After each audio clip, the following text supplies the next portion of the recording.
कि डाइसेकेराइड किसे कहते हैं। अब वो कह रहा है बेटा कि जो डाइसेकेराइड है वो किसको कहते हैं, इन्हें किस प्रकार से वर्गीकृत किया जाता है। डाइसेकेराइड किसे कहते हैं, इसे किस प्रकार वर्गीकृत किया जाता है। माल्टोज, लैक्टोज तथा सुक्रोज की संरचनाओं की विवेचना करें। ये क्वेश्चन बेटा 5 नंबर में आपसे बोर्ड में कई बार पूछा जा चुका है। तो क्वेश्चन सबसे पहला है कि डाइसेकेराइड किसे कहते हैं। तो देखिए डाइसेकेराइड किसे कहते हैं हम लोग। डाइसेकेराइड ऐसे कार्बोहाइड्रेट होते हैं जिनमें दो मोनोसेकेराइड इकाइयां एक दूसरे के साथ ग्लाइकोसिडिक बंध द्वारा जुड़े होते हैं। इनका सामान्य सूत्र C12H22O11 होता है। तो डाइसेकेराइड क्या होते हैं बेटा, डाइसेकेराइड ऐसे कार्बोहाइड्रेट होते हैं जिनमें दो मोनोसेकेराइड इकाइयां एक दूसरे के साथ ग्लाइकोसिडिक बंध द्वारा जुड़ी होती हैं। किसके द्वारा बेटा, ग्लाइकोसिडिक बंध के द्वारा जुड़ी होती। इनका सामान्य सूत्र याद रखना क्या होता है, C12H22O11 होता है। ठीक है, अगर हम लोग डाइसेकेराइड की बात करें तो हमारे पास डाइसेकेराइड मुख्यतः 3 तरह के हैं, सुक्रोज है, लैक्टोज है, माल्टोज है। तो मोनोसेकेराइड में कौन कौन से, तो सुक्रोज में होता है बेटा आपके पास ग्लूकोज और फ्रक्टोज, लैक्टोज में होता है ग्लूकोज और गैलेक्टोज, माल्टोज में हमारा मोनोसेकेराइड कौन कौन सा होता है, ग्लूकोज और ग्लूकोज। सामान्य नाम अगर हम बात करें, सुक्रोज को सामान्य नाम होता है टेबल शुगर, लैक्टोज को मिल्क शुगर और माल्टोज को माल्ट शुगर कहते हैं। तो इसको याद रखना। अब हमसे क्या पूछा था, वर्गीकरण। भाई सबसे पहला क्वेश्चन था डाइसेकेराइड किसे कहते हैं, ये हो गया। डाइसेकेराइड ऐसे कार्बोहाइड्रेट जिनमें दो मोनोसेकेराइड उपस्थित होते हैं। अब इनका वर्गीकरण की अगर हमको बात करना हो तो देखिए डाइसेकेराइड का वर्गीकरण, डाइसेकेराइड को दो भागों में वर्गीकृत किया गया है। डाइसेकेराइड को हमने कितने भागों में वर्गीकृत किया बेटा, दो भागों में। एक है बेटा अपचायक डाइसेकेराइड और दूसरा है गैर अपचायक डाइसेकेराइड। एक है अपचायक डाइसेकेराइड और एक है गैर अपचायक डाइसेकेराइड। तो ये वर्गीकरण हो गया। इसके बाद हमसे क्या पूछा है, माल्टोज की संरचना की विवेचना। तो देखिए माल्टोज की अगर हम संरचना की बात करें, माल्टोज की संरचना की विवेचना, तो माल्टोज एक डाइसेकेराइड है। पहली बात याद रखना कि जो माल्टोज होता है ये हमारा एक डाइसेकेराइड है। जो माल्टोज होता है बेटा ये हमारा क्या होता है, एक डाइसेकेराइड है।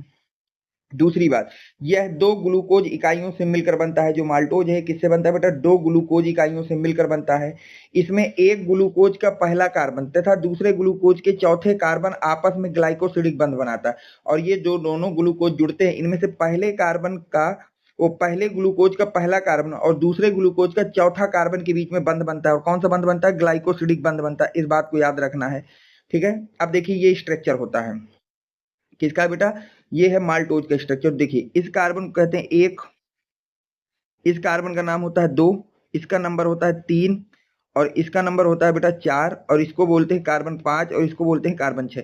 अब यहाँ पे आइए, ये पहला कार्बन हो गया, ये दूसरा कार्बन हो गया, ये हमारे पास बेटा तीसरा कार्बन हो गया, ये चौथा कार्बन हो गया, ये पांचवा हो गया, छठवां हो गया। तो देखिए यहाँ पर जो ग्लूकोसिडिक बंध बन रहा है वो किसके बीच में हो रहा है, पहले ग्लूकोज का पहले कार्बन और दूसरे ग्लूकोज के चौथे कार्बन के बीच में बंध बना है। और इस बंध का नाम होता है बेटा ग्लाइकोसिडिक बंध। ये कहाँ कहाँ बन रहा है, C1C4 में बन रहा है।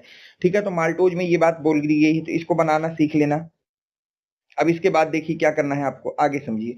यह एक प्रकार की अपचायक शर्करा होती है। जो माल्टोज होता है वो एक प्रकार की कैसी संरचना है बेटा, अपचायक शर्करा होती है। ठीक है, अब देखिए अब हमको बात करना है लैक्टोज की संरचना की विवेचना। किसकी बेटा, लैक्टोज की संरचना की विवेचना। तो देखिए लैक्टोज की संरचना की विवेचना आप कैसे करेंगे। तो लैक्टोज एक डाइसेकेराइड है। इस बात को याद रखना कि जो लैक्टोज होता है यह भी बेटा एक क्या है, डाइसेकेराइड है।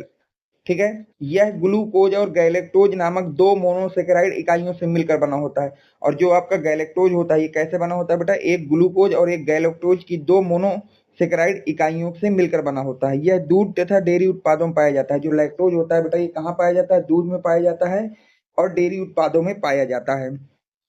इसके बाद देखिए नेक्स्ट क्वेश्चन, इसमें गैलेक्टोज का पहला कार्बन जिसको हम C1 बोलते हैं और ग्लूकोज का चौथा कार्बन आपस में ग्लाइकोसिडिक बंध के द्वारा जुड़े होते हैं। और लैक्टोज में क्या होता है बेटा कि जो पहला कार्बन है ग्लूकोज का और चौथा कार्बन, ग्लूकोज का पहला कार्बन और ग्लूकोज के चौथे कार्बन के बीच में ग्लूकोसिडिक बंध बनता है। कैसे बनता है इसकी बात कर लेते हैं। देखिए ये है हमारे पास ग्लूकोज, तो ये हो गया बेटा पहला कार्बन,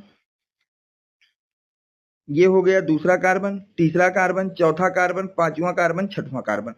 अब यहां से आ जाइए बेटा, पहला कार्बन, दूसरा कार्बन, तीसरा कार्बन, चौथा कार्बन, पांचवा कार्बन, छठवां कार्बन। तो देखिए यहाँ पर जो ये है ग्लूकोसिडिक बंध, ये कहाँ पर बना है, पहले कार्बन और चौथे कार्बन के बीच में बना है। इसी बात को हमने ऊपर लिखा है। अब हम बात करते हैं बेटा सुक्रोज की संरचना की कैसी होती है। ठीक है, अब देखिए बेटा, हमको क्या करना है, सुक्रोज की संरचना की विवेचना करना है। तो पहली बात याद रखना बेटा कि यह एक डाइसेकेराइड होता है। जो आपका सुक्रोज होता है ये क्या होता है बेटा, एक प्रकार का डाइसेकेराइड होता है। यह अल्फा डी प्लस ग्लूकोज तथा बीटा डी माइनस फ्रक्टोज के एक एक अणु से मिलकर बना होता है। यानी कि जब आपको सुक्रोज को बनाना होगा बेटा, किसको बनाना होगा, सुक्रोज को, तो वहां पर आपको ये बात याद रखनी है कि ये कैसे बनता है, 1 मोल अल्फा डी प्लस ग्लूकोज तथा 1 मोल बीटा डी माइनस फ्रक्टोज, जब ये दोनों आपस में मिलते हैं तो वहां से हमको क्या मिलता है बेटा, सुक्रोज प्राप्त होता है। इसमें अल्फा डी प्लस ग्लूकोज का पहला कार्बन तथा बीटा डी माइनस फ्रक्टोज के दूसरे कार्बन के बीच में ग्लाइकोसिडिक बंध बना होता है। तो बोला जा रहा है कि जब आपके ये ग्लूकोज और फ्रक्टोज आपस में जुड़ते हैं तो वहां पर कौन सा बंध बनता है बेटा, ग्लूकोसाइड ग्लाइकोसिडिक बंध बनता है। वहां पे कैसा बंध बनता है बेटा, ग्लाइकोसिडिक बंध बनता है। और यह बंध किसके बीच में बनता है, ग्लूकोज के पहले कार्बन, ग्लूकोज के पहले कार्बन तथा फ्रक्टोज के दूसरे कार्बन के बीच में यह बंध बनता है। ठीक है यहाँ तक। अब देखिए आगे, ठीक है।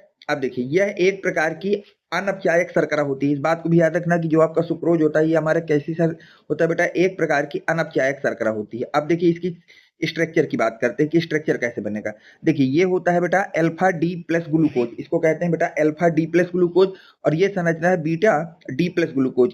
तो यहाँ से क्या होता है बेटा, ये आपका कार्बन नंबर 1 है, ये कार्बन 2 है, ये कार्बन 3 है, ये कार्बन 4 है, ये कार्बन 5 है और ये कार्बन 6 है। अगर हम फ्रक्टोज में बात करें तो इसको कार्बन 1 कहते हैं, ये 2 है, ये 3 है, ये 4 है, ये 5 है और ये 6 है।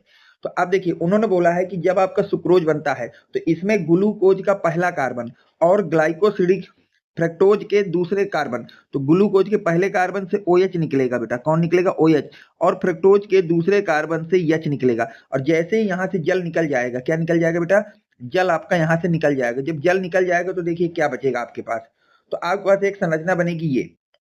ये कौन सा कार्बन था, कार्बन नंबर 1 है, और ये कौन सा कार्बन है, 2। और इस बंध का नाम होता है बेटा ग्लाइकोसिडिक बंध। इस बंध का नाम क्या होता है बेटा, ग्लाइकोसिडिक बंध। तो ये कहां पर बनता है, ग्लूकोज के पहले कार्बन और फ्रक्टोज के दूसरे कार्बन के बीच में बनता है। इस बात को हमने वहां लिख रखा है। ठीक है यहाँ तक।